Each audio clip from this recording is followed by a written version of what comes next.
Toute autre ambiance à Saint-Nazaire, cette fois au chantier naval STX où la construction du plus grand paquebot du monde démarre.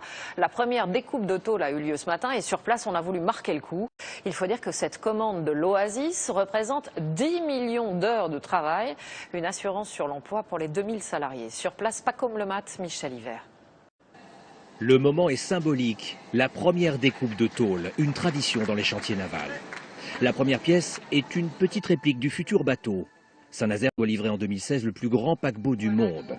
Ce matin, il y avait beaucoup de monde pour la photo souvenir. Quelques salariés, les sous-traitants et bien sûr le client, un armateur américain. Ils nous ont offert des termes et des conditions attractives et nous avons accepté. 1 milliard d'euros pour construire un paquebot de luxe de ce type. Plus de 6000 passagers, 2000 membres d'équipage. La croisière haut de gamme ne connaît pas la crise. Les contrats de construction demandent des années de tractation. En 2016, le plus grand paquebot du monde sera français. Un contrat inespéré pour les chantiers de Saint-Nazaire et les 2000 salariés dont certains sont encore en chômage partiel. Un grand challenge. Puis c'est un grand paquebot, le plus grand du monde, donc une fierté.